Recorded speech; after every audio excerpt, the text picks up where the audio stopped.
Hola, hola. ¿Me Hola, escuchan? doctor. Sí, Hola, se ¿qué escucha. tal? ¿Cómo les va? Bien, ¿Todo bien. bien, vos? ¿Cómo andan? ¿Bien? Bien, bien, todo bien. Vamos a esperar un par de minutos, que sea en cuarto.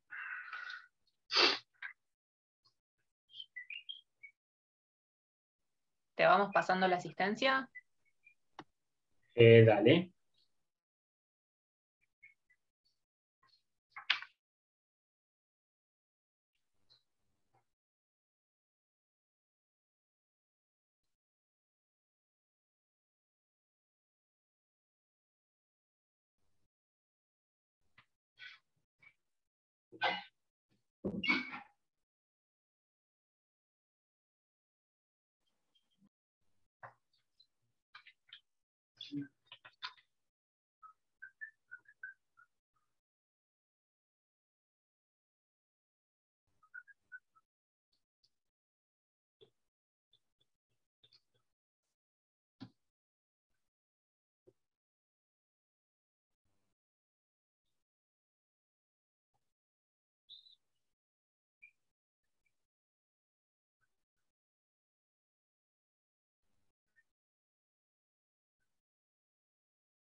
Bueno, ya estamos en y cuarto. ¿Cómo andan? ¿Cómo les va? Hablé con el doctor Ferrán el viernes a la noche, son las 10 de la noche, y me dijo que terminó de dar la bolilla 4. Admisibilidad de la demanda, punto 2, los efectos, demandas contra la nación, y el punto 3, traslado de la demanda. Yo le dije más o menos lo que habíamos visto el día anterior, y él lo completó específicamente con la acordada 3397, habrán podido verlo. La idea hoy es hacer un práctico eh, para que vean cómo se inicia una demanda. ¿Se acuerdan que la vez pasada pudieron ver, aunque sea la primera vez que lo ven?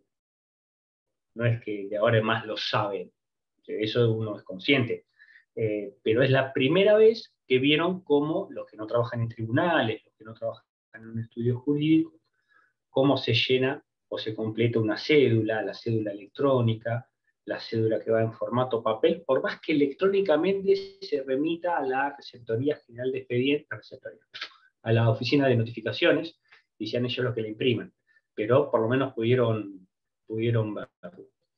Hoy la idea es que vean cómo se inicia una demanda a través del sistema NIPE, de notificaciones y presentaciones electrónicas, qué formato tiene la demanda.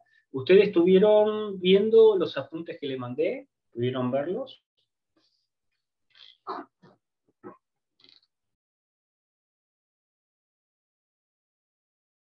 ¿Sí? ¿Lo pudieron ver? Buenísimo. Más o menos para que les aclare cuál es el formato de la demanda, ¿eh? ¿Por qué se escribe así? ¿Por qué? ¿De dónde se viene o cuál es el origen normativo por el cual ese requisito está, ¿no? Esa es la idea. Bueno, ahora todo eso que ustedes vieron o lo leyeron en esta primera instancia o lo escucharon en la clase anterior, la idea es que lo vean en un archivo Word, como lo escribimos. Porque ustedes cuando estén en la práctica y después cuando estén ejerciendo, cada cual va a tener su manera de hacer su demanda o su contestación de demanda. El tema es aprender en esta instancia una modalidad. Yo, por ejemplo, arranco con todos los títulos, ¿no? Más allá de los modelos que tiene uno después de estar litigando hace 20 años, siempre trato de organizar el escrito en función de los títulos, se me van ocurriendo y voy desarrollando.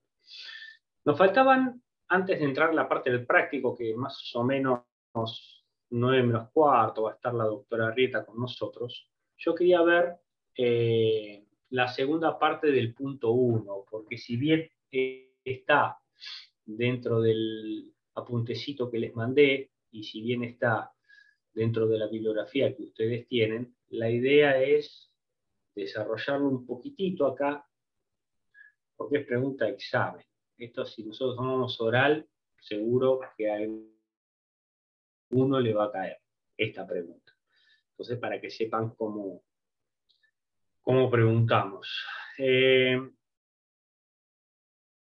cuanto a la personería, ustedes veían que decía patrocinio letrado, representación procesal, invocación del artículo 48, gestor. Bueno, este punto, el de gestor, es un punto que históricamente la cátedra siempre consideró de importancia. Y acá sí se pregunta la diferencia entre nación y provincia. Acá es importante que ustedes tengan presente la diferencia entre nación y provincia. La regla general que establece el código es que quien se presenta es la parte, ¿no? Ya sea con patrocinio letrado o a través de un apoderado. La figura del gestor procesal es la excepción a esa regla porque el código permite a un tercero presentarse en un proceso en el cual no es parte sin acreditar la personería ni adjuntar los instrumentos que acrediten dicha personería. La figura está en el artículo 48 del Código Procesal, tanto en nación como en provincia. ¿Qué es lo que ustedes tienen que tener presente? Primero el concepto, que es lo que vimos recién, pero de la lectura de las dos normas, lo que ustedes deben tener presente son las diferencias entre nación y provincia. La primera diferencia que van a notar es el tema del plazo. Todos los plazos son hábiles judiciales. Y en ambos supuestos se aplica el plazo de gracia. ¿Está? Es decir, las 4 horas, en caso de provincia, las 4 horas hábiles del día posterior hábil al del vencimiento, y en caso de nación, 2 horas. Las diferencias, dijimos, son el plazo. En provincia son 60 días, en nación son 40 días. Esa es la primera diferencia que hay, pero no es la única. También tienen como diferencia que en provincia se puede invocar todas las veces que sean necesarias y en naciones una sola vez, por única vez. Otra diferencia es que en provincia uno solamente hace referencia a razones de urgencia y en nación se debe decir cuál es esa razón o cuál es la causa que nos hace invocar la figura del gestor procesal. Cuando ustedes vean un escrito en provincia, van a leer así: atento razones de urgencia, vengo por el presente a invocar los beneficios del artículo 48 del Código Procesal por el señor tanto, con domicilio en tal lugar. Asimismo, me comprometo a ratificar mi gestión dentro del plazo procesal establecido en la norma de referencia. En provincia solamente hace referencia a razones de urgencia. En nación debe decir cuál es la causa. Por ejemplo, atento a razones de urgencia,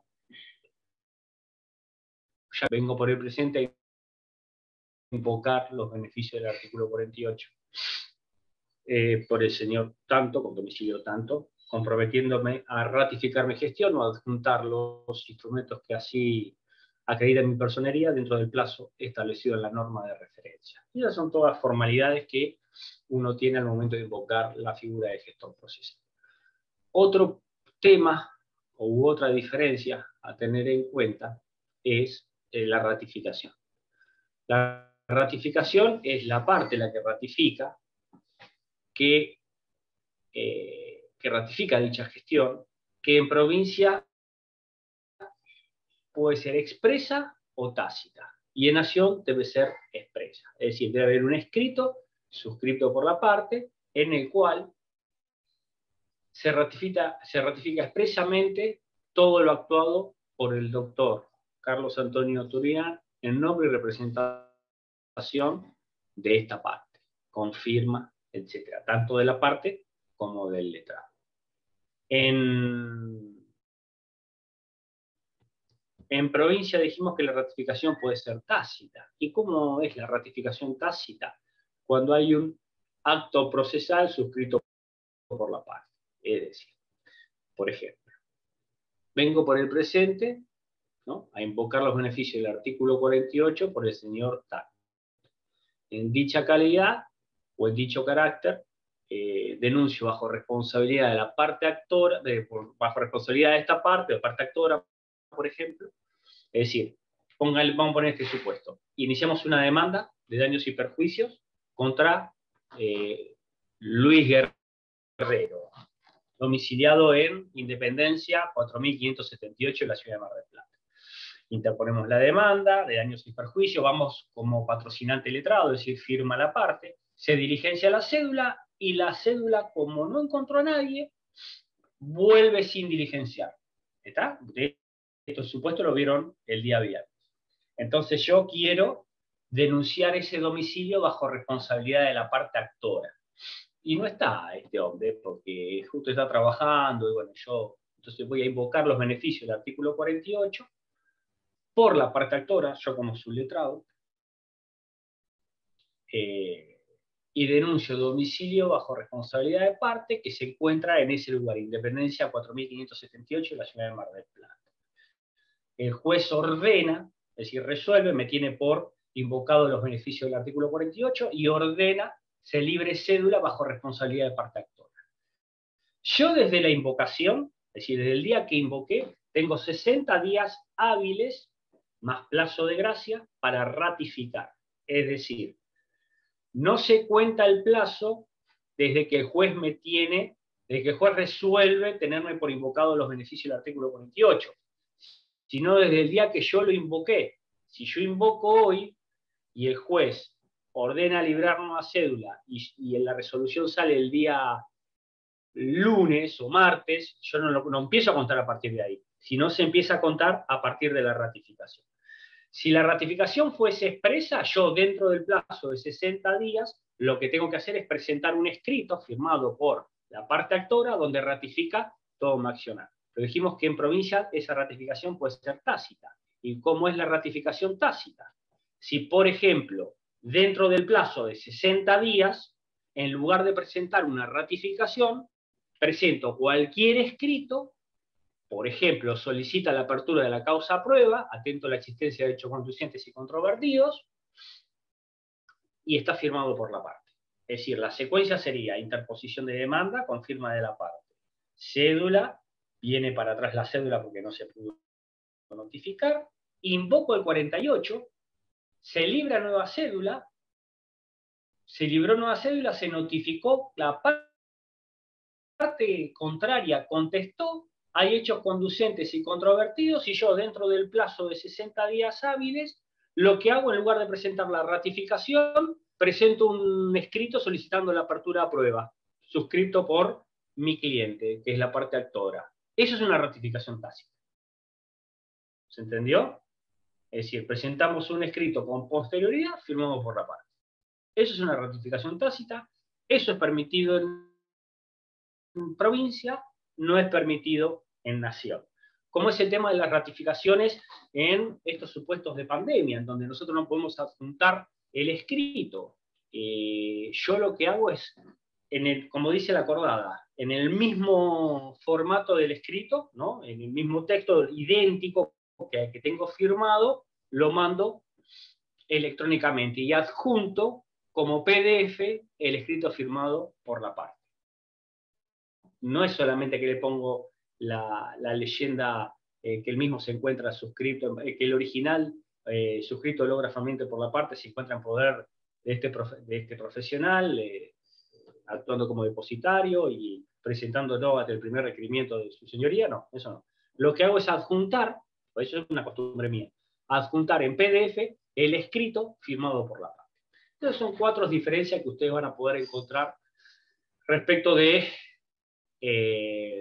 las diferencias entre nación y provincia. Tengan en cuenta que ustedes cuando invocan los beneficios del artículo 48 de gestor procesal, durante el plazo de 60 días en provincia, 40 días en nación, ustedes pueden solicitar todos los actos que quieran sin necesidad de volver a invocar el 48, porque ya está invocado.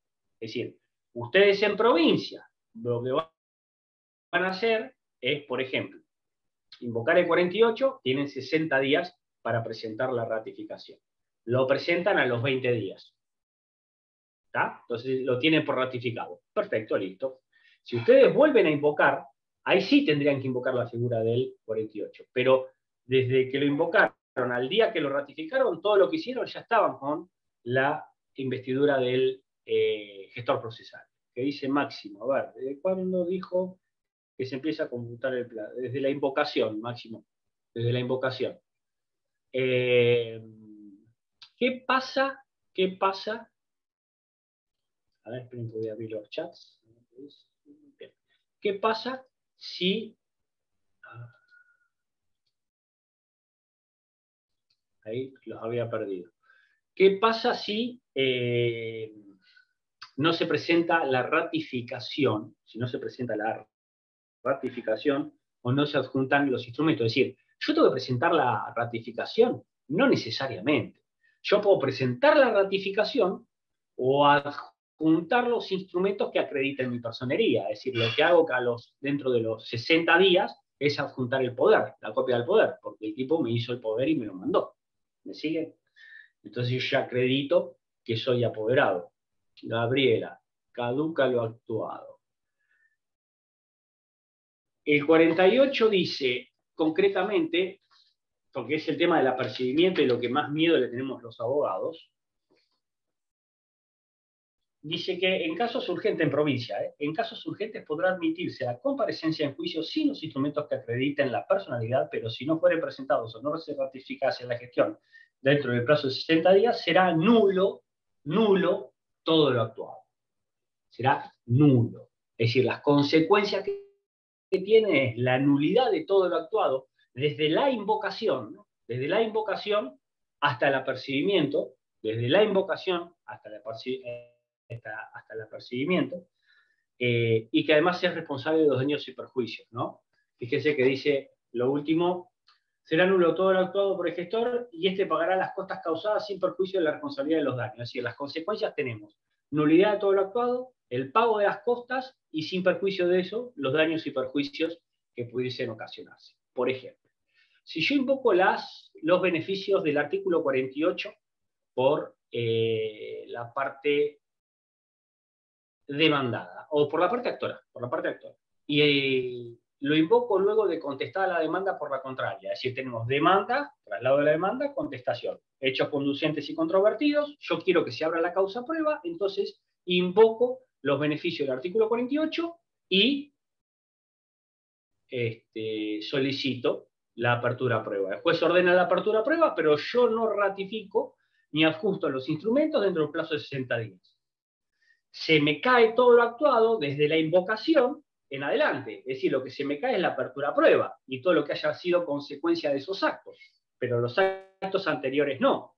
¿Y por qué les hago esta diferencia? Porque las costas van a ser diferentes y los daños y perjuicios van a ser diferentes. ¿En qué sentido? ¿Qué pasa si yo invoco los beneficios del artículo 48 para contestar demanda y no ratifico? Los daños y perjuicios van a ser diferentes que en el caso de la apertura a prueba.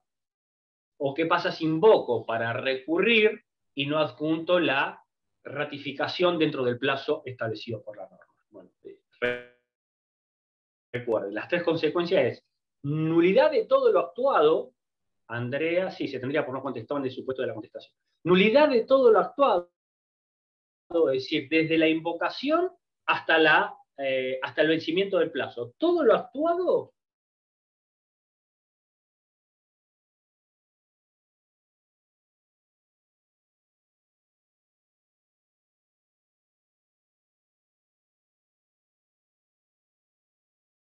y la responsabilidad por daños y perjuicios en el caso que pudiese acarrear algún tipo de responsabilidad para el gestor. Esa nulidad se produce por el solo vencimiento del plazo.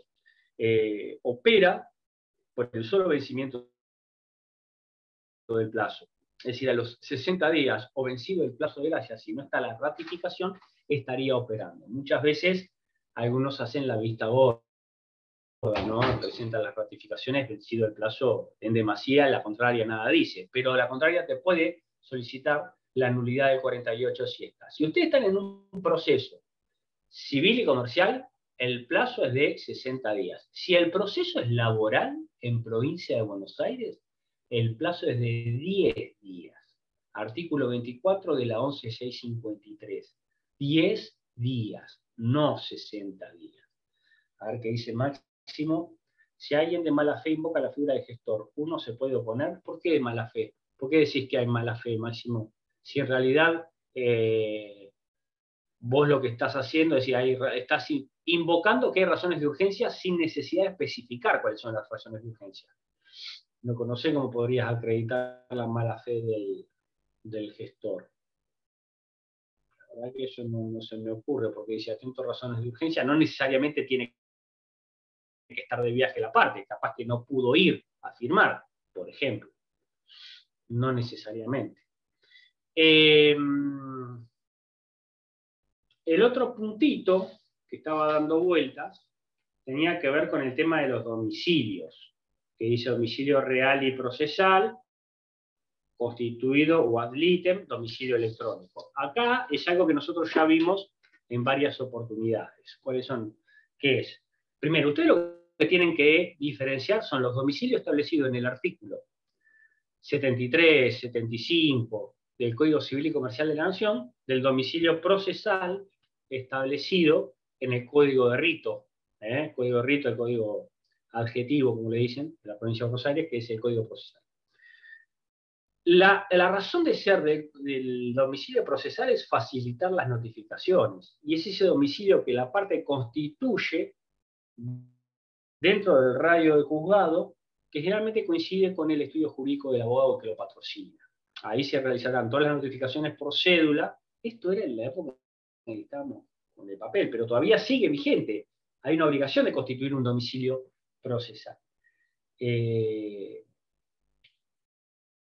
van a practicar todas las notificaciones por cédula que no deban realizarse en el domicilio real, que por su importancia tienen que realizarse en el domicilio real, que es el domicilio de la parte, que puede ser el tema de absolución de posiciones, puede ser la notificación de una medida cautelar, el traslado de la demanda, etc., la sentencia, etc.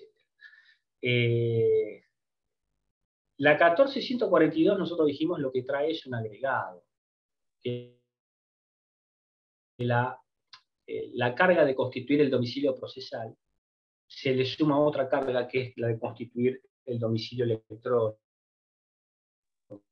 ¿Para qué? Para las notificaciones electrónicas. Ya vimos que mayormente, excepto algunas muy específicas, todas las notificaciones se cursan en el domicilio electrónico. ¿Qué es lo importante de tener en cuenta esto? Primero, ¿cuál es la finalidad del domicilio procesal y del domicilio electrónico? Y segundo, ¿cuál es el apercibimiento por la falta de constitución, tanto de domicilio procesal como de domicilio electrónico? El apercibimiento por la falta de constitución del domicilio procesal o electrónico es el de 41, es decir, la constitución del domicilio en los estrados, en el caso del procesal, en los estrados de juzgado y la notificación por Ministerio de Ley de todas las resoluciones. De todas las resoluciones. Ese es el apercibimiento que van a tener. ¿Qué diferencia hay ¿qué es eso del domicilio real? Nosotros le dijimos que cuando ustedes vieron la parte de cédulas, principalmente cuando vieron la cédula de notificación de demanda con el doctor Ferrán, el domicilio denunciado, que figura como domicilio denunciado, había una diferencia entre denunciado y denunciado bajo responsabilidad de parte. Hay una pregunta, tengo dos preguntas, dos consultas. Una de Nazaret Jiménez, que dice algo del artículo 18 de la acordada 25, se la voy a contestar después. Sí, ¿quién es? Yo. Pero era una Dime. pregunta sobre el expediente electrónico, no sobre domicilio. No, por eso, tengo dos consultas. La suya la voy a contestar después. La primera era de Galvani, de Claudia Galvani, y ella me preguntaba diferencia entre domicilio denunciado y domicilio denunciado bajo responsabilidad de parte. Artículo donde podría leerlo, la diferencia entre ellos y si tiene alguna especificidad en cuanto a la forma de notificar por cédula. Claudia, ahí te estoy viendo.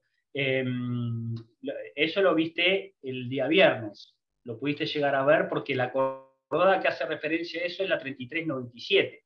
En lo que hace a la notificación de la demanda, el domicilio denunciado bajo responsabilidad de parte es la del artículo 190 y 191, creo. Siendo la 188, 87, no, 88 o 89, la que hace referencia, Romina dice que se deja sin aviso, guarda, no es tan así. Haciendo referencia al domicilio denunciado es la 189, por ahí. Es decir, ¿ustedes qué vieron con el doctor Ferran? Que la demanda puede ser denunciada bajo responsabilidad de parte. Ahora, ¿se deja el aviso del 338? Sí, se deja el aviso del 338. El 191 dice, no van a dejar el aviso del 338 cuando así lo indique el tribunal. Pero si el tribunal nada dice, el 190 dice, bueno, si es denunciado bajo responsabilidad de parte, igual se deja el aviso del 338, guarda, igual se deja el aviso del 338, aunque no haya nadie. Es decir, yo voy, golpeo, tac, tac, tac, tac, ¿está Rubén Pérez? No, acá no vive. Como es denunciado bajo responsabilidad de parte, se le deja el aviso. O si no hay nadie, se deja el aviso y se pasa al otro día. ¿Está? Sí. Eso se los dice bien el 190, el 191. En cambio, si vos vas denunciado bajo responsabilidad, golpeás, tac, tac, tac, está Rubén Pérez, no, acá no vive. Hay una persona que se llama tal y que dice que el señor Rubén Pérez no vive ahí. Pum, se devuelve sin diligenciar. Ahí tiene una diferencia. Eso es más o menos, ahí lo vas a encontrar, Claudia, ahí lo vas a encontrar. La creación del domicilio bajo responsabilidad de parte surge de las acordadas. No esta. Acordadas anteriores también, la 18-14, ya la década del 90, finales de los 80, que lo que tendía era a facilitar el avance del expediente. Porque fíjense ustedes, que si yo nunca lo encuentro, nunca puedo notificar ni trabar la litis, me quedo ahí. Entonces le dan esta facultad a la parte de denunciar bajo responsabilidad de que la otra parte tiene su domicilio ahí y carga, en el caso que así no sea, con las consecuencias respectivas, porque si después se interpone o se inicia un incidente de nulidad de la notificación de demanda y la contraria acredita que no vive ahí, sino que vive en otro lugar, y ustedes tendrán las consecuencias. Por eso siempre es conveniente, antes de solicitar la denuncia bajo responsabilidad de parte, librar los oficios que indican, ¿no?, a la Cámara Electoral para ver si este Rubén Pérez tiene el domicilio ahí o dónde tiene el domicilio, igual que Policía Federal y Correo, donde si lo tienen agendado. Ahí la Cámara dice, mire, Rubén Pérez, DNI tanto, lo tiene en Independencia 4578. Ya fue, no había nadie, ya tengo ese oficio y bueno, denuncio bajo responsabilidad. Después si Rubén Pérez no actualizó el domicilio, viene y dice, no, mire, yo vivo en Ituzaingo 2541, bueno, después resolverá si hace lugar o no al pedido de nulidad de la notificación, pero yo por lo menos hice todo lo que tenía que hacer. Perfecto.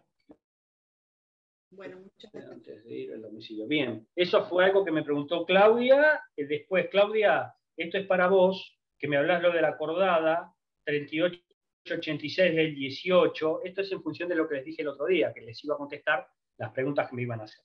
Acordate, con la acordada 3886 del 18, antes de la pandemia, si vos presentabas en soporte papel, dentro de las 24 horas tenías que digitalizar el escrito y la documentación.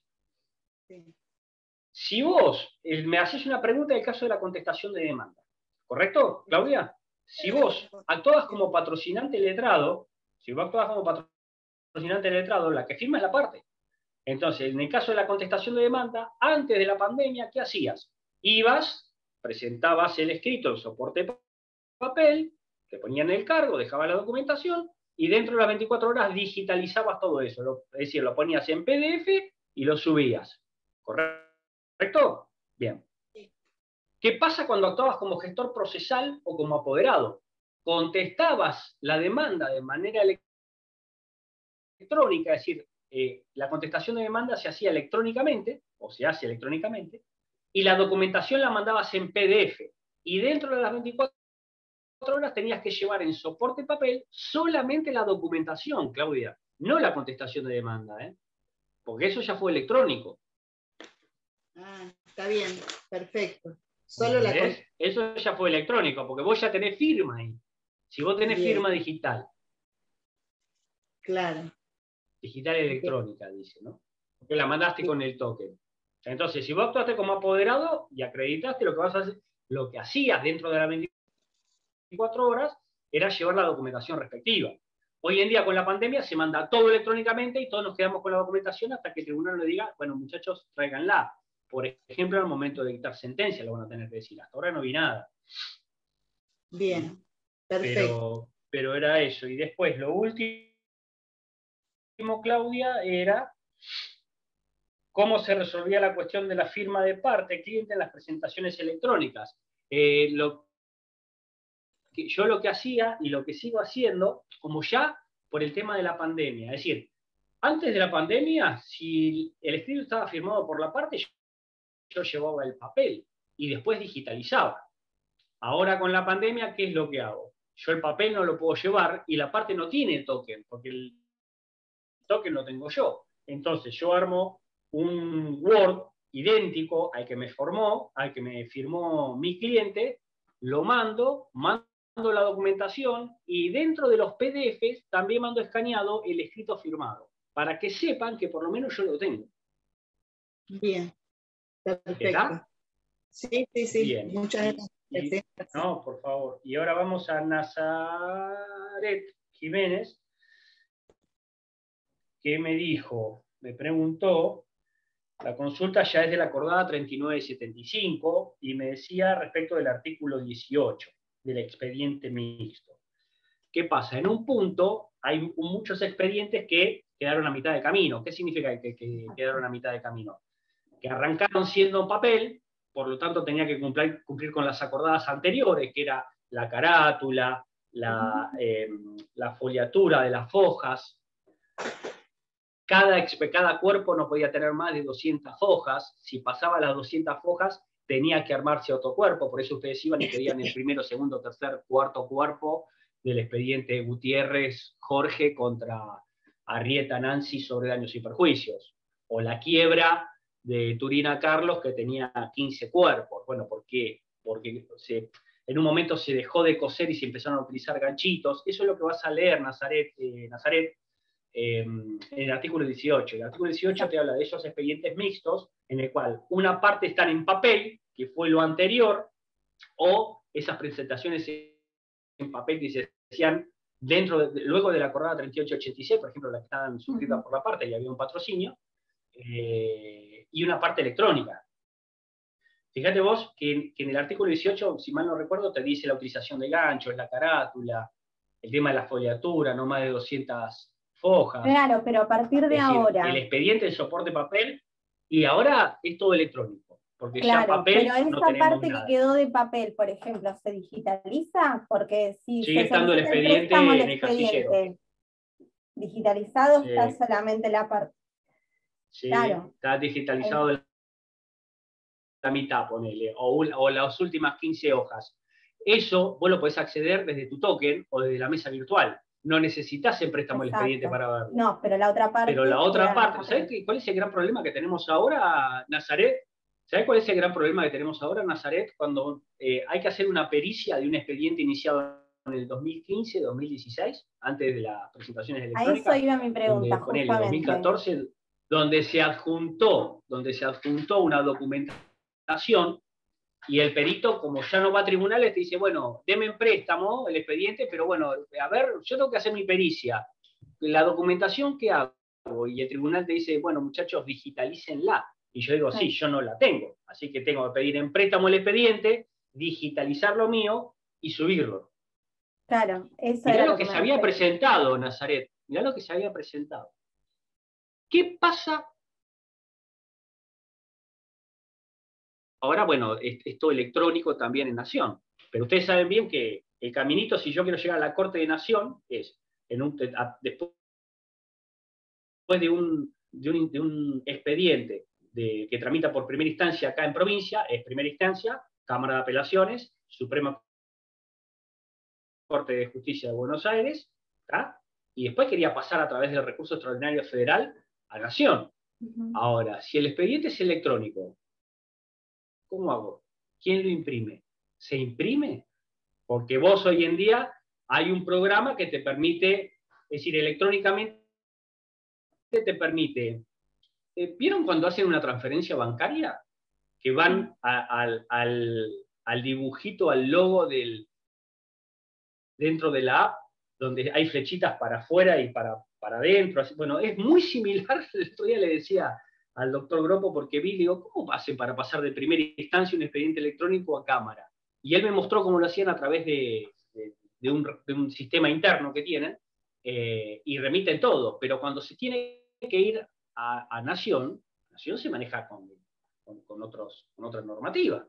Ahora es todo más electrónico también, porque con el tema de la pandemia pero antes en Nación tenías únicamente las notificaciones electrónicas. Lo que era presentación en soporte papel, apoderado, gestor o patrocinante, era soporte papel y después digitalizar la presentación.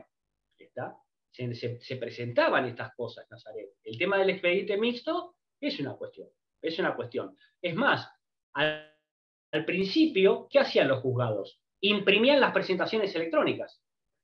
¿Está? Vos mandabas la presentación y lo imprimía el juzgado. Entonces tenías ya, no tenía gente en mesa de entrada, tanta gente en mesa de entrada, pero tenía tipos imprimiendo. Bueno, ahora es todo electrónico. Por ejemplo, yo me acuerdo cuando en el Tribunal de Trabajo 4 arrancaron con esto y dijeron, no, muchachos, ¿qué revisión electrónica? Mírenlo ahí. Lo del soporte papel es esto, porque un día fui a pedir un expediente, Nazaret, a la mesa de entrada del Tribunal de Trabajo 4 y veo la demanda, veo la cédula y digo, ¿dónde está la contestación mía? Que yo la había mandado electrónicamente. Dice, no, doctor, eso quedó electrónico. Ah, digo, no la imprimen porque antes se imprimía, ¿no? Eso queda electrónico porque no nos da el papel.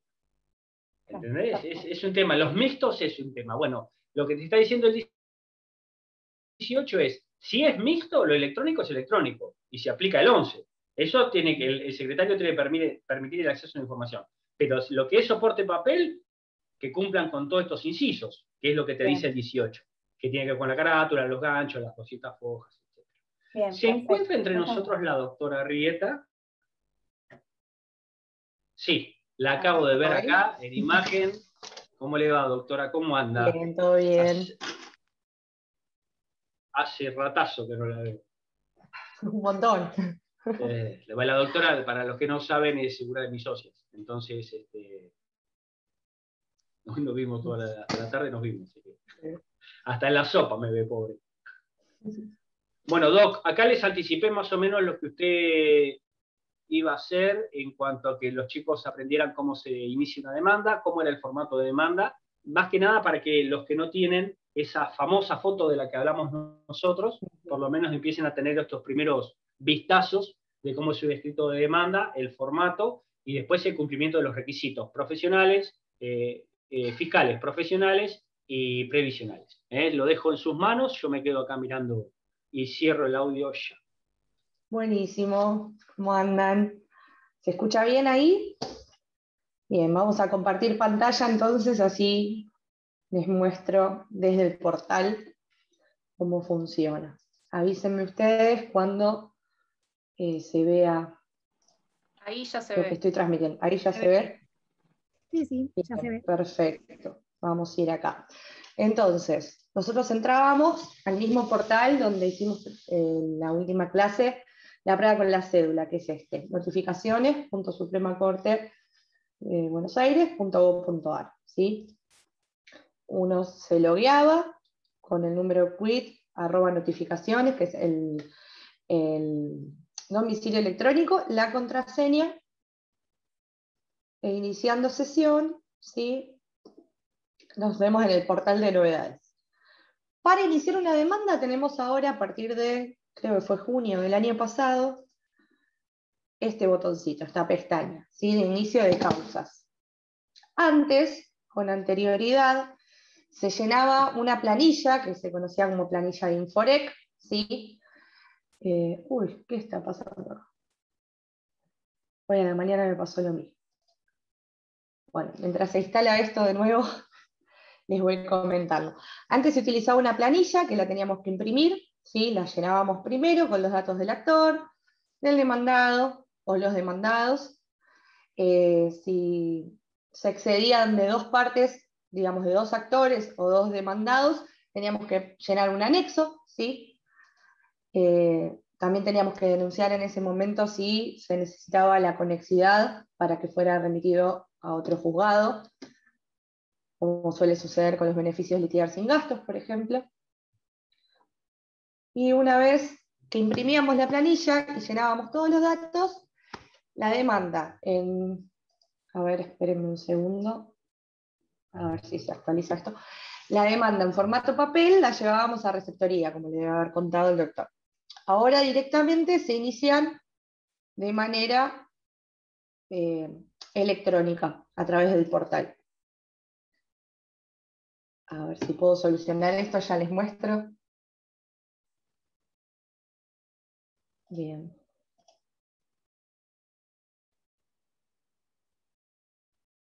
Bueno, en la clase de hoy quería mostrarles un modelo de demanda, ¿sí? Que lo hagamos conforme las acordadas en cuanto a... Qué raro. A ver. Vamos a intentar de vuelta.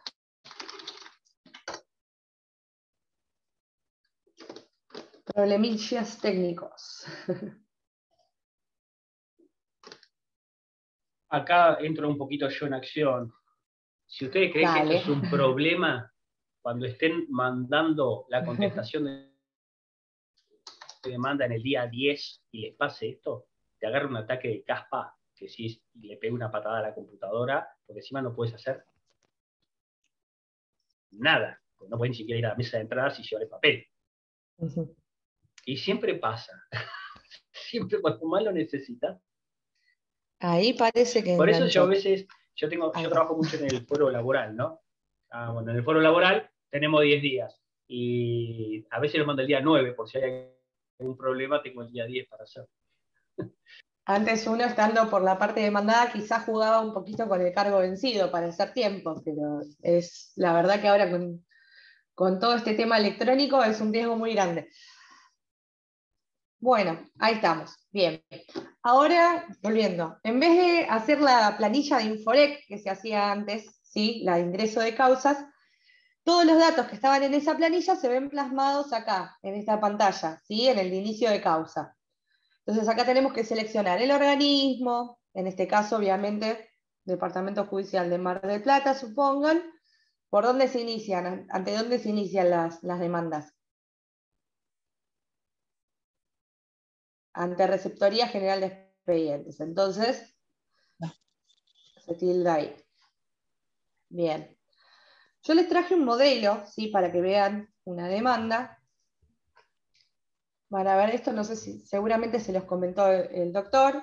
Las demandas comienzan con un sumario en donde identificamos al actor, al demandado, ¿sí? Cuál es la materia, el monto, y después viene el título, ¿sí? En este caso, supongan, promueve demanda de daños y perjuicios. Bien. Van los datos de la parte, ¿sí? Del actor. En este caso, por ejemplo, Juan Pérez, el DNI, el domicilio real, ¿sí? Con el patrocinio letrado, los datos del abogado, tomo, folio, de qué colegio de abogados, ¿sí? El legajo previsional, si es responsable monotributista o responsable inscripto, la condición ante el IVA sería, ¿sí? El número de identificación de ingresos brutos, y se constituye, sí, el domicilio procesal y el electrónico. El electrónico es este que les comentaba que hay que ponerse así para loguearse en el portal. A partir de las acordadas del año pasado, surgió que también tienen que poner el celular, ¿sí? Denunciar el celular del abogado. Y ese sería el encabezado de cualquier demanda, ¿sí? ¿Qué pasa si en vez de actuar como abogados patrocinantes, actuamos como apoderados? Bueno, en ese caso se retira esta parte, ¿sí? La parte de los datos de la actora en esta oportunidad, y arranca el abogado. Y toda la demanda la va a hacer el abogado en primera persona porque es apoderado. En cambio, si actuamos como patrocinantes, se escribe en primera persona como si fuera directamente la parte que le está escribiendo, ¿sí? Y se denuncia Perdón, ahí de esta manera acá. ¿Sí? intervengo en algo. Es decir, si en el formato que están viendo ahora, que dice Juan Pérez, con patrocinio de la doctora Nancy Arrieta, el que habla es Juan Pérez, pues vengo por este medio, derecho propio, y, por ejemplo, los hechos, que me encontraba transitando por calle Independencia, que a la altura de Freno, que tal cosa, siempre en primera persona. Si la que escribe, la doctora Arrieta, en su carácter de apoderada, ella lo que va a hacer es relatar: mi mandante se encontraba transitando por calle Tando, por eso mi poderdante procedió a frenar a llegar a la feria tal. ¿Se entiende? Eso es lo que le está diciendo la doctora. Exactamente. Bien. En el caso de que fuera de otra manera, ¿no? Que fuera con poder, en vez de pasar directamente a la pretensión, acá pondríamos una cápite que diga personería, ¿sí? Y se introducirían los datos del actor. Que, por ejemplo, Carlos Turina me confirió poder general para juicios en fecha tanto, que el mismo se encuentra vigente y sin ningún tipo de modificación, y adjunto el mismo en PDF, por ejemplo, ¿no? En este caso vamos a volver al ejemplo anterior, que era actuando como patrocinante. Entonces, en un primer acápite vamos a poner la pretensión, el objeto, qué es lo que se viene a solicitar al órgano judicial, ¿sí?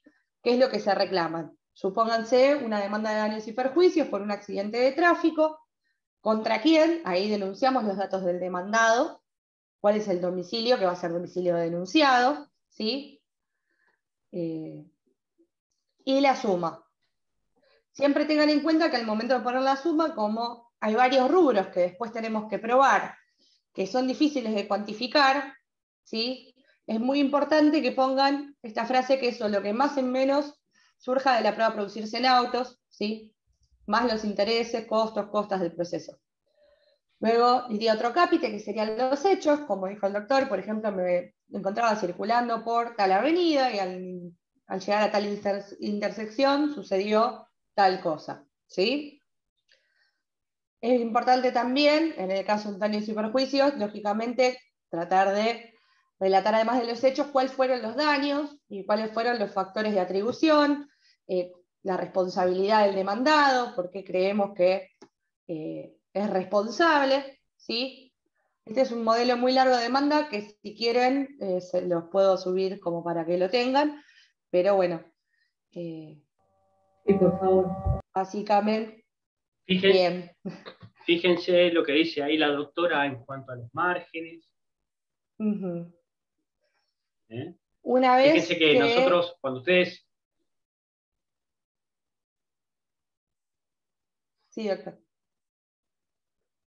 No digo, esos márgenes que eran 5, por ejemplo, en el anverso de la hoja, 5 arriba, 5 centímetros de costado, 1,5, 2 abajo. ¿Por qué eran? Eran porque ahí van los ganchitos y los broches cuando se armaba el expediente. Ahora, como es digital, no tiene sentido hacer eso. ¿Y por qué tenía eso? Porque vos abrías el expediente con los ganchitos, o en la época en que lo cosían, y podías leer bien. No tenías que andar desarmando el expediente para poder leerlo. Antes se cosían. No saben lo que cuesta, aparte no saben lo que cuesta desarmar, por lo menos, ni siquiera los cosidos, los de ganchitos cuesta un montón desarmarlos y volverlos a armar. Así que era importante. Formaban los expedientes, uno iba al tribunal o al juzgado, y estaban los chicos que recién arrancaban con unas agujas así de largas y un hilo tipo ese de panadería, ¿vio? Para envolver, o el de roticería, y cosían los expedientes, y había una manera de coserlo. Y cada vez que tenían que agregar una cédula, un escrito, tenían que descoser el expediente, poner eso y coserlo. Y la justicia penal implementó no coser el expediente, sino el ganchito, y fue la gran revolución de los 90, que les parezca mentira. Una anécdota, nada más. A esa etapa no llegué a ver expedientes cosidos, pero la verdad que cuánto tiempo, ¿no? Que demoraba todo eso.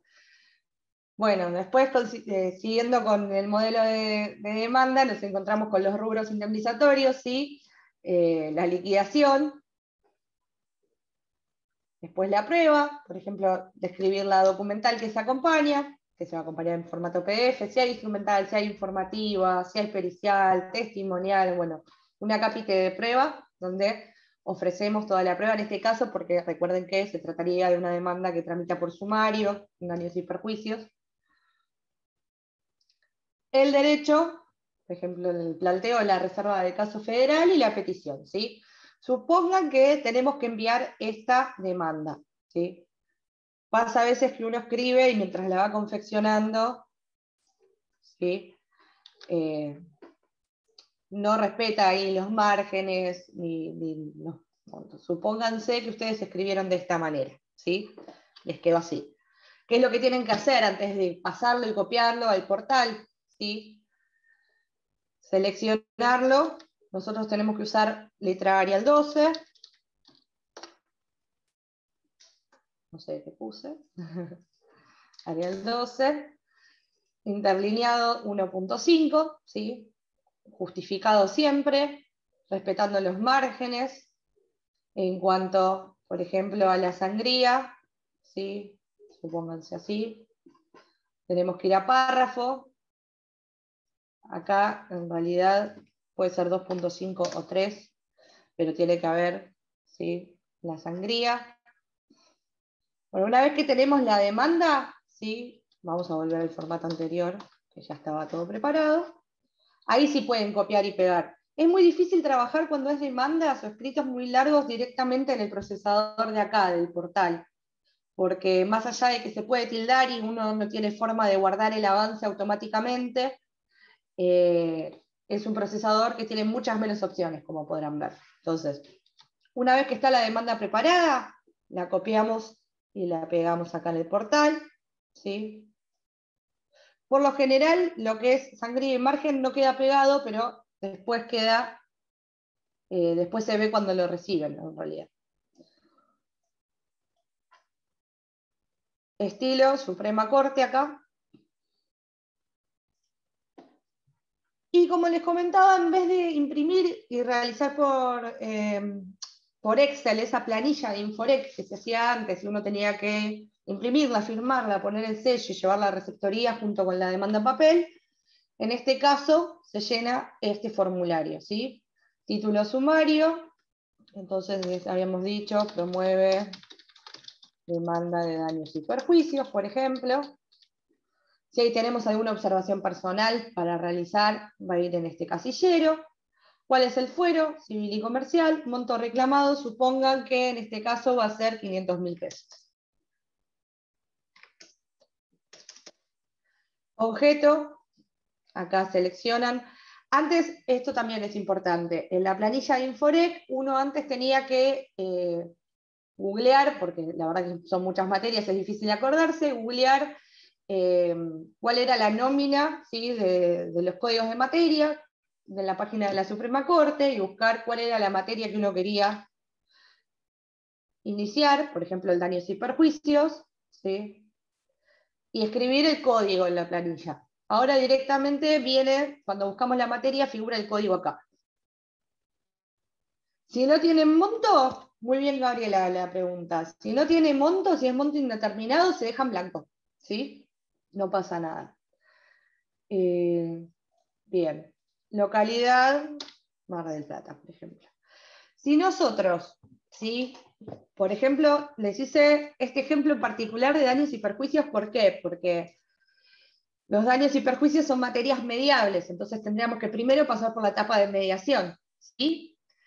En el caso de que existiera una mediación, en la planilla de receptoría, en el mail que les va a llegar a ustedes una vez que sale sorteado el mediador, debería figurarles el número de receptoría. Entonces se va a pedir la conexidad directamente. ¿Sí? Este casillero es para eso, para pedir la conexidad con una causa ya existente. Por otro lado, en caso de que el inicio de la causa sea urgente, por ejemplo, que no se estuviera por prescribir la acción, tienen que tildar este casillero de inicio de causa urgente. Entonces, siguiendo con el formulario que nos piden llenar, ¿sí? Tenemos que llenar los actores. En este caso, por ejemplo, persona física, apellido Pérez, Juan. Acá el DNI, ¿sí? Y confirmar los valores del actor, una vez que lo tenemos. Entonces queda acá cargado, ¿sí? ¿Cuál es el actor? Lo mismo con los demandados. Supónganse que tenemos una persona física, Carlos Turina, ponemos el DNI y lo confirmamos.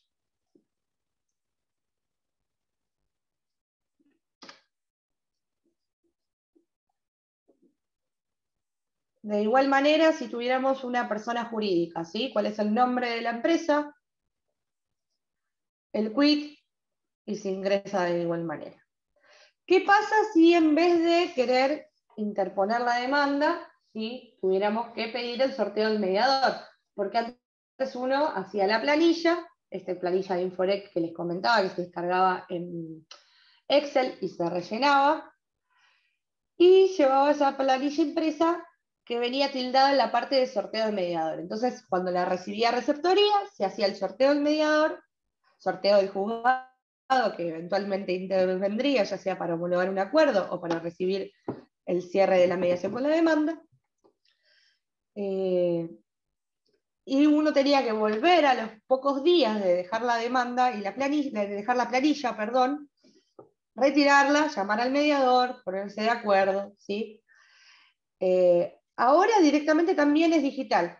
En vez de poner acá una demanda, directamente uno pone solicito sorteo de mediador y completa sus datos como abogado, deja su número de teléfono, su mail, para que receptoría directamente realice el sorteo y le va a llegar al mail del abogado los datos del mediador.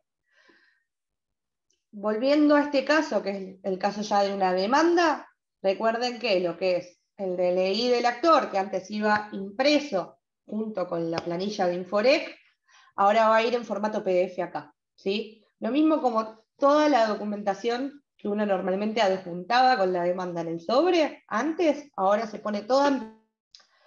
¿Qué sucede si, por ejemplo, no estamos hablando de un daños y perjuicios, estamos hablando de un juicio por usucapión, una prescripción adquisitiva que suele tener 20 años de documentación sobre un inmueble, ¿sí? Pagos de servicios, planos, fotografías, son 20 años de documentación. Entonces, es muy probable que con un caso así nos encontremos con que no podemos adjuntar todo porque va a pasar, ¿sí?, los 20 megabytes que nos permite el sistema. En ese caso, ¿qué se está admitiendo en la práctica? Que uno ponga una capite en la demanda, ¿sí?, que aclare que en realidad se adjuntan, por ejemplo, DNI, planilla, no sé, primeros impuestos del año 90, 91, 92.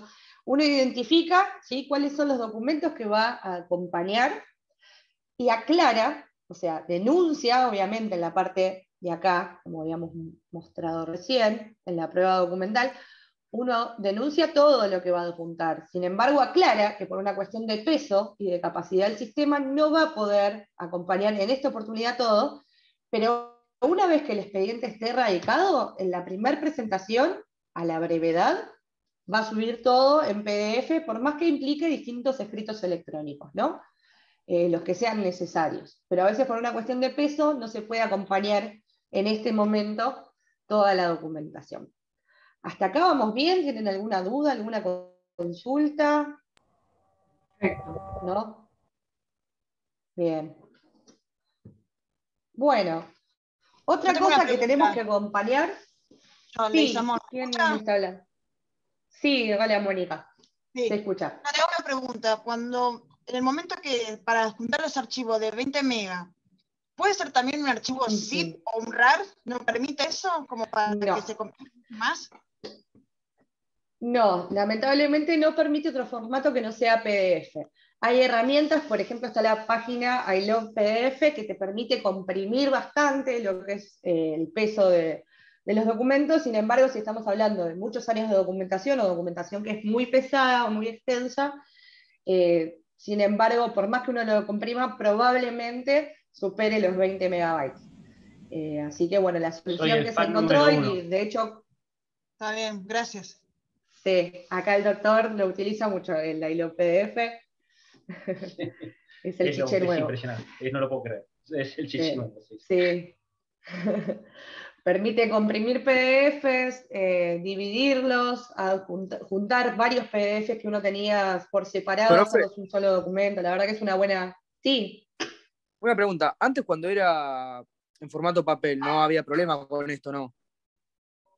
No, cuando era en formato papel no había problema porque uno directamente le adjuntaba, la documental iba en un sobre cerrado, ¿sí? Uno ponía toda la documentación en un sobre o en varios sobres y llevaba todo junto a receptoría te hacía caratular todos los sobres y decía, recibí la demanda con, o sea, el cargo de receptoría decía, recibí un sobre, 3 sobres, 5 sobres.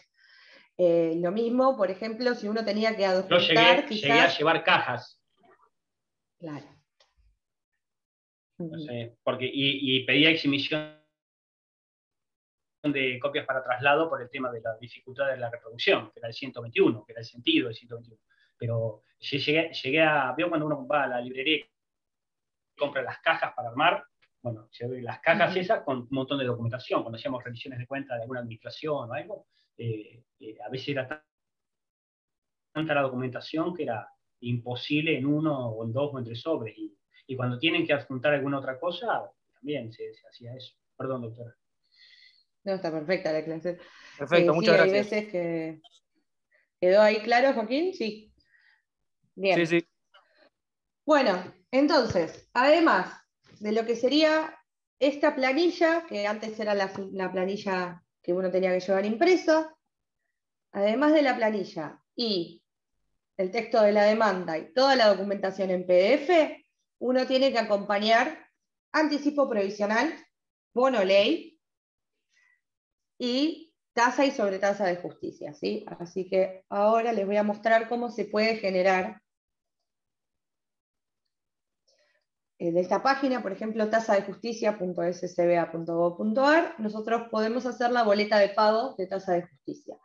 La tasa de justicia es el 2,2% del monto que se está reclamando, ¿sí? Si, por ejemplo, nosotros, siguiendo el ejemplo que estábamos haciendo recién, el monto reclamado son 500.000 pesos, la tasa de justicia, ¿cuánto sería? Alguno que haga el cálculo. El 2,2%. Creo que son 11.000 pesos, pero alguno si tiene calculadora, 11.000, perfecto. Entonces, acá completan nombre y apellido, el quit, departamento judicial, el fuero. En el caso de que sea un juzgado ya, digamos que ya esté sorteado el juzgado, ya esté iniciada, ya esté presentada la demanda al momento de pagar la tasa, vamos a identificar acá de qué organismo se trata, si no vamos a poner sin organismo definido. La carátula, ¿sí? En este caso sería, habíamos dicho Pérez, Juan, con González, Carlos, Sobres, Caños y Perjuicios, por ejemplo. Número de causas, si ya la tuviéramos. Base imponible total, que dijimos que eran 500.000. Impuesto a abonar, en este caso, 11.000. ¿Sí? Y ahí uno genera boleta de pago. No la voy a generar en este momento para que no quede generada y dando vuelta pendiente de pago, pero sepan que se genera una boleta que uno la puede ir a pagar a cualquier provincia net, incluso ahora también se puede pagar electrónicamente, por suerte, porque no hay tantos provincia net. Perdón, el proceso voluntario, o sea, una asociación. Gabriela, en una asociación por lo general, uno cuando la inicia no denuncia todos los bienes, o no denuncia ningún bien, ¿sí? Si uno quisiera denunciar un bien en la asociación para después pedir una orden de inscripción, por ejemplo, tiene que, en el momento procesal oportuno, digamos, en el momento que quiera solicitar esa inscripción, esa orden de inscripción, ahí va a acompañar una serie de requisitos que van a ver en la segunda parte de la materia, pero entre ellos lo que pide es la evaluación fiscal del inmueble o del automotor o del bien que se quiera transcribir o inscribir a nombre de los herederos. Y en ese caso, ¿sí? Con la evaluación fiscal ya funciona la evaluación fiscal como base imponible. Entonces, supónganse que la evaluación fiscal de ese inmueble son 500.000 pesos, como en el caso de acá, tendría que pagar 11.000 de grasa, ¿sí? Pero la va a pagar recién al momento de denunciar los bienes. Denunciar el bien. De acompañar Gabriela, la realidad. hay dos posturas. Los juzgados en una época sostenían dos posturas diferentes. Había algunos, la mayoría, que hacían lo que dice la doctora Arrieta, que es la postura correcta, a mi entender. Y había otros, los menos, que te pedían monto indeterminado. Y después, cuando denunciabas el bien, es decir, al inicio de la sucesión, y después, cuando denunciabas el bien, restabas a la tasa de justicia lo que habías abonado en concepto de monto indeterminado. Esos eran algunos que te pedían 2 o 3 juzgados acá en Mar del Plata. No sé si seguirán sosteniendo dicho criterio, porque la mayoría es como dice la doctora Arrieta, ¿no? Al momento de denunciar el bien o los bienes es donde se paga tasa de justicia. Si ustedes la denuncia lo hacen primero una casa, después un automotor, después un departamento, pagarán tasa de justicia en cada uno de los supuestos, de acuerdo a la evaluación fiscal de cada bien. Sí. Bien. Bueno, una vez generada la boleta de pago, ya estamos en condiciones de ir a pagarla. Una vez pagada, se tiene que escanear en PDF y se va a subir con el escrito de demanda, o en realidad, si uno no la abonó en esa oportunidad y la va a abonar con posterioridad, si en un escrito electrónico se adjunta en PDF. Después tenemos... Doc, ¿por qué no le aclara, ¿sí? ¿por qué no le aclara cómo se puede pagar? Se puede ir a un VAPRO o cuando lo puede hacer electrónicamente también el pago. Bien, no, en VAPRO no. En la tasa de justicia, tanto como el anticipo previsional, va por provincia net. Provincia net. No, VAPRO, me refiero al VAPRO físico. Va a ir al, claro. Sí. al banco, al banco VAPRO provincia, o al banco provincia. O físicamente al VAPRO, sí. Abonarla ahí. Imposible ahora, ¿no? Imposible, pero claro. si pudiese... No, ahora imposible.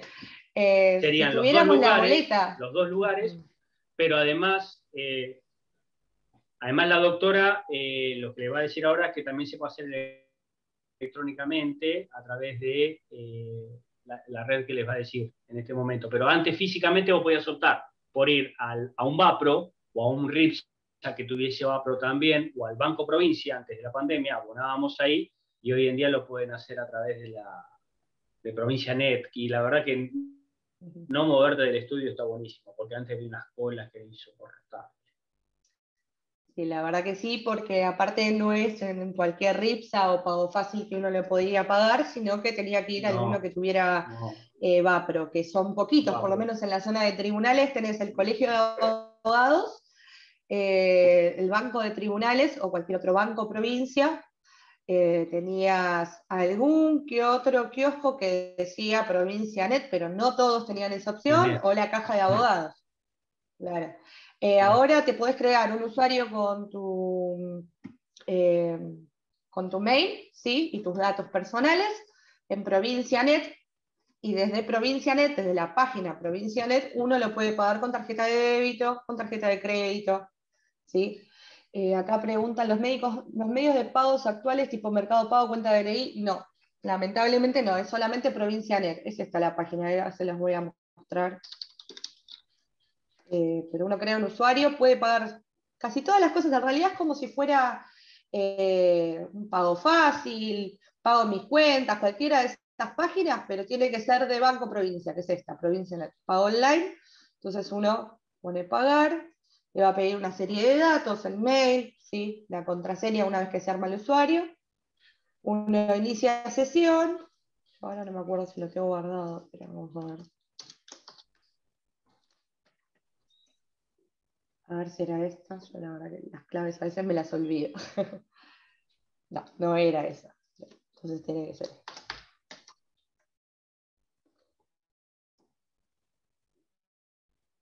Uno ingresa y tiene la opción de pago con factura o pago sin factura, ¿sí? En este caso, ustedes van a tener el formulario de pago, que si bien no lo imprimen, si lo quieren pagar virtual, pero lo guardan en PDF, porque lo van a tener que adjuntar junto con después el ticket que les van a dar acá. Y entrando a pago con factura, va a ingresar el código de barra y directamente lo paga acá, elige la opción, con tarjeta de débito, con tarjeta de crédito. Pero no, lamentablemente no se permite, digamos, vos lo buscás por cuenta DNI o lo buscás por Mercado Pago y no les va a aparecer para pagar. Solamente desde esta página, si lo quieren hacer virtual.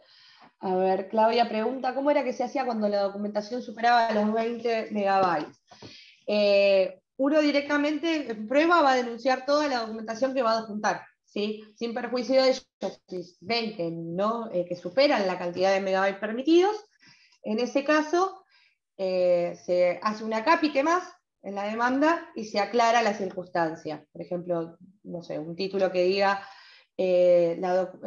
consideraciones acerca de la documental. Entonces uno pone, se hace saber que la documentación denunciada en el presente escrito no podrá ser adjuntada debido al peso de los documentos, sin embargo se adjunta en esta oportunidad, no sé, DNI, cédula de conducir. Uno identifica cuáles son los que sí va a mandar en esta oportunidad y quedando las restantes, comprometiéndome a digitalizar y adjuntar la restante documentación en la primera presentación una vez radicada en el juzgado, ¿sí? Una cosa así. En realidad no es que haya una técnica concreta, pero se tiene que avisar, ¿sí?, en esa oportunidad de que la restante documentación excede el peso y por ese motivo no se está adjuntando en ese momento. Esta es la vieja planilla que yo les comentaba, ¿sí? Esto era lo que antes se tenía que acompañar en formato papel en receptoría, que ahora se suple por esta planilla que rellenamos, ¿sí? Bueno, una vez que tenemos la tasa, también tenemos que pagar, por ejemplo, el anticipo previsional y la sobretasa de justicia. La sobretasa de justicia es el 10%, ¿sí?, de la tasa. Entonces, desde la página de la Caja de Abogados, servicios en línea, ¿sí?, desde acá se puede generar el anticipo previsional y la contribución sobre tasa de justicia. Se ingresa al portal del usuario, generación, boleta de aporte, y se tiene que llenar este formulario. Este es el mismo formulario que también van a llenar cuando les regulen en horarios y tengan que pagar los aportes sobre esos honorarios. Entonces, radicación. En este caso no tenemos todavía sorteado un juzgado, pero va a ser un juzgado de primera instancia. La contribución sobre tasa de justicia es el 10% de la tasa de justicia, Romina. Bien, juzgado de primera instancia, fuero, por ejemplo, civil y comercial, partido, seleccionamos acá, por ejemplo, General Pueyrredón, Mar del Plata, como todavía no tiene un número de receptoría, esto va a quedar en blanco. En realidad todavía no tenemos honorarios regulados, vamos a dejar esto en blanco. Carátula, acá vamos a poner Pérez, Juan, ejemplo, González, Carlos, el demandado. Materia, tenemos que seleccionar la materia. Y acá, contribución sobre tasa de justicia, dijimos que es el 10% de la tasa. Si la tasa eran 11.000, acá van a ser 1.100 pesos, ¿sí? Y el anticipo previsional, o IUS previsional, ¿sí?, en la actualidad está en 950. Entonces, una vez que llenamos, chequeamos que los datos estén bien y enviamos. Esta sí se las voy a mostrar cómo se ve porque no pasa nada, lo puedo cancelar. Pero la tasa después no lo puedo cancelar.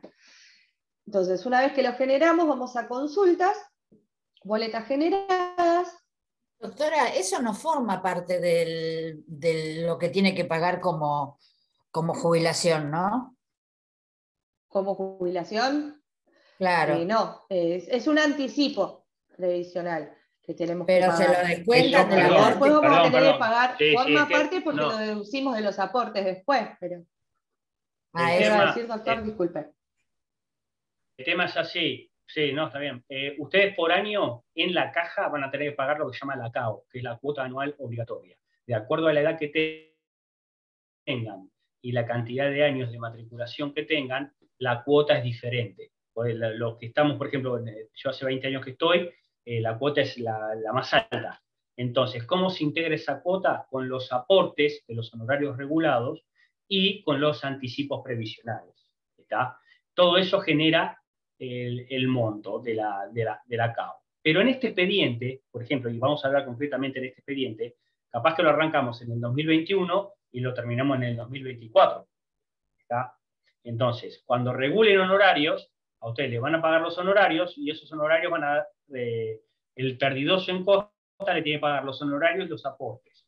Y ustedes, además, deben abonar la parte respectiva de los aportes. Es decir, va a tener, como es un juicio contradictorio, un honorario de, por ejemplo, 100.000 pesos y el aporte va a ser de 10.000. Por ende, la parte perdidosa en costa va a tener que pagar 100.000 pesos de honorario más 10.000 de aportes. Y ustedes van a tener que pagar 10.000 pesos de honorario, porque también es el 10%. Entonces, ustedes van a cobrar, en lugar de 100.000, 90.000. Pero a los 10.000 de ustedes le van a hacer el descuento del anticipo previsional que pagaron en el 2021, al valor del momento en que les paguen los honorarios. Ustedes efectivicen el aporte. Se va actualizando. ¿Se entiende cómo es el formato? Sí, en vez de 9.50 vamos a suponer que sean 2.000 pesos. Lo que sea. Exactamente. Claro. Lo que sea. Se descuenta de los 10.000. ¿Entendí bien? Sí. Ah, bien. Perfecto. Bueno, acá ya generamos entonces nuestra boleta. Esto también se puede imprimir y llevar un Provincianet, por ejemplo, a la caja de abogados o al colegio de abogados o al banco, y se paga en efectivo, o se puede directamente, como les mostraba recién, desde Provincianet, ingresar los datos acá del código de barras, elegir la forma de pago y pagarlo por internet desde tu casa si querés, con tarjeta de débito, tarjeta de crédito, ¿sí? Bueno, esto, tanto como el comprobante de pago, ya sea que pagamos físicamente y nos dieron el comprobante abrochadito, o lo generamos nosotros pagando por débito, esto va en PDF y se va a adjuntar, ¿sí?, al expediente. En este caso ahora voy a eliminarla porque no existe el expediente. A ver si me deja. Ahí. Baja de aporte. Confirma. Bien. Bueno, entonces ya vimos la tasa, la sobretasa de justicia, el anticipo previsional, y nos quedaría generar el bono ley.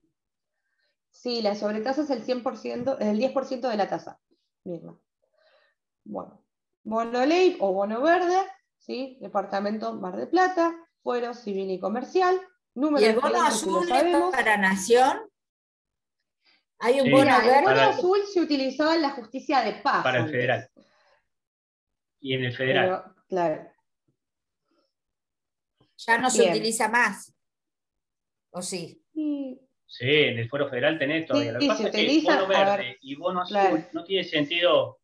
No tiene sentido porque antes era por los colores, era el colorcito que tenía. Claro. Claro. Bono verde, bono azul. En realidad el bono azul también se utilizaba para la realización de diligencias cuando venían de otros juzgados. Si vos tenías que, por ejemplo, diligenciar, se diligenciaba en el Departamento Judicial de Mar del Plata, que se tome audiencia a un testigo radicado en la ciudad de Mar del Plata por un juicio que está tramitando en Salta, y vos te presentabas, pagabas era el 50% del bono verde, del bono azul.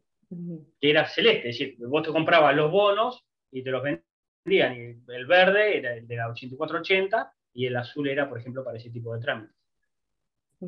Sí, gracias. Que hoy en día van a ver ahora el formulario y cómo queda es en realidad en blanco y negro. Hoy en día no tiene color. Entonces, actor, por ejemplo, tenemos Pérez Juan, demandado González Carlos. Materia, sigamos con el ejemplo, daños y perjuicios. Bien. Generar. Uno lo genera. Ahora les voy a mostrar cómo se ve. Acá sí, con el bono uno tiene la opción de pagar en el colegio de abogados, pagar en Provincianet, pagar online o pagar por transferencia bancaria. ¿Sí? Este tiene más opciones. En este caso vamos a poner finalizar y les voy a mostrar cómo se ve, ¿sí?, la boleta, que sería esta. Uno va a imprimir.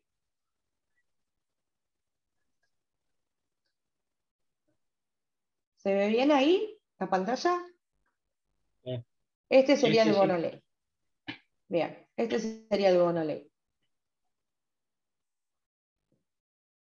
Actualmente está a 1.038 pesos.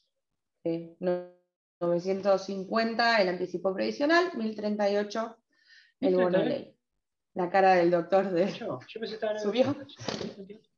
Sí, no, pensé que estaba en 980, pues estaba a 6.85. Estaba a 6.85. Sí. Y está ese que más subió más que el anticipo previsional. Sí, la verdad que sí, subió. Lo mismo, bueno, el DIU arancelario también viene subiendo bastante, pero sube, lamentablemente sube retroactivamente. Así que una vez que ya se percibieron los honorarios, no sé quién va a pagar la diferencia con el retroactivo, pero bueno. Bien. Entonces esto también se paga y se acompaña en PDF. El bono ley es fijo, sí, es un bono fijo. Va obviamente aumentando también, pero se conoce como bono fijo. Recuerden, chicos, que lo que son los requisitos fiscales se abona en ARBA, Banco Provincia, lo que fuere, los previsionales en la caja. ¿A dónde va destinado más que dónde se abona? ¿A dónde va destinado? Tasa de justicia es un impuesto que va destinado a la provincia. El anticipo previsional tiene que ver justamente con la parte previsional y está destinado, o el destino es la caja de abogados. Y el bono fijo, la ley 8480, se abona y va destinado a los colegios. Al colegio. Al colegio de abogados. Bueno. No a los colegios de educación, sino al colegio de abogados. Sí. ¿La caja de abogados es el que está ahí en Gascón y Buenos Aires o eso es otra cosa? Exactamente, esa es la caja de abogados. Esa es la caja, y el colegio es el que está en Brown. Antes la caja estaba al lado del colegio, después se mudó. Claro. Bueno, ¿quedó alguna duda de cómo se inicia entonces la demanda de manera virtual por el portal? No. No, profe. Perfecto. Si quieren, después les subo al Classroom un modelo de demanda como para que tengan. Igualmente, este fue a modo de ejemplo, después les paso a alguno que no tenga tantos datos. Bien. Bueno, doctor, ya con esto creo que terminamos la clase práctica. No sé si hay algo que quedó pendiente. Bueno, nos vemos. Conmigo me van a ver la semana que viene y vamos a dar prueba confesional. Creo que esta semana la doctora Kirchner y el doctor Gropo van a dar lo que es la bolilla de contestación de demanda, es decir, las conductas que puede desplegar el demandado al momento de ser notificado de la demanda, y van a dar la parte general de prueba, la primera parte de la semana entrante, y conmigo van a dar prueba confesional, y con el doctor Ferran van a ver prueba testimonial. Y el doctor Constantino ya tiene listo el trabajo práctico. ¿Lo sube usted, doctora? Bueno, lo va a subir la doctora Arrieta al Classroom. Y bueno, con el mail del doctor, por cualquier duda que tengan, le van escribiendo a él y él va haciendo el seguimiento de los trabajos prácticos. Bueno, excelente, doctora, como siempre. Súper claro, súper didáctico y como le decía la otra vez, esto es una de las... Acá preguntan si jueves y viernes hay clases. No, es feriado. No. Doctor, Quiere decir que estas herramientas, a veces uno más acostumbrado a la presencialidad, si hay algo que tengo que rescatar de la parte virtual es la posibilidad de ver cómo es en vivo y en directo la función nuestra, cómo actuamos día a día, ¿no? Micaela Catania pregunta, ¿esta parte práctica cómo se va a evaluar? ¿O eso a los fines de que no? Sí, no, esto es en realidad, la parte práctica es un poco acompañar lo que nosotros venimos hablando, muy abstracto para aquellos que no tienen contacto con tribunales ni con un estudio jurídico, para que sepa de lo que estamos hablando. Entonces, nos estamos hablando de demanda y demás, y la acordada 3975, y que el artículo dice esto, y poner el celular, y poner el, bueno, es esto que vieron acá. Este es el sentido. Entonces, que ustedes tomen, por lo menos estos prácticos, es que ustedes tomen un contacto visual con esta manera de ejercer la profesión. Si no trabajan en un estudio jurídico, no la ven. Entonces, en realidad esto no se va a evaluar esta primera parte. Después va a haber prácticos, por ejemplo, sobre nulidades o los que haga la doctora, que generalmente tienen que ver con método del caso, con la resolución de un caso práctico, que es mucho más... Esto es para que ustedes sepan, si empiezan a trabajar en un estudio jurídico y le dicen, bueno, tenés que ir a pagar el bono de IUS o llenar el bono de IUS, más o menos ustedes en algún momento lo hayan visto, ¿no? Es la idea porque justamente nosotros desde hace años nos caracterizamos de, además de dar la parte teórica, acompañar con un poquito la práctica, por más que no seamos la práctica, como la práctica 1 y práctica 2, pero sí acompañar con esto, ¿no? Para que ustedes se empiezan a ver toda esta información y que está al alcance de la mano y cuáles son las páginas donde nosotros nos manejamos cotidianamente. Bueno, nos vemos entonces la semana que viene, que tengan una muy buena Pascua. Perdón. ¿Quién me habla? Yo, Cristina. Doctor, ¿está medio definido cómo va a ser la metodología del examen o por el tema de la pandemia todavía no se sabe? No, todavía no sabemos. Ah, bien. Todavía no, pero además empezaron con algunas restricciones. La idea mía es decir, si usted me dice, doctor, ¿cómo van? Oral. Ahora, ¿cómo lo vamos a diagramar? Tenemos que ver qué van a hacer el resto de las comisiones y el resto de la facultad. Porque dice, no, mirá, traten de no estar más de una hora ahí. Bueno, lo haremos escrito, pero presencial. Ustedes escribiendo. Pero me parece que vamos a estar un poquito a la espera de cómo vienen desarrollándose los acontecimientos día a día en estos meses. Bueno. Pero sería presencial. No sé si oral o escrito. Pero presencial es en principio. Bueno, ahora sí. Felices Pascuas, nos vemos. Chao. Gracias. Bueno, buen fin de semana. Gracias. Hasta luego.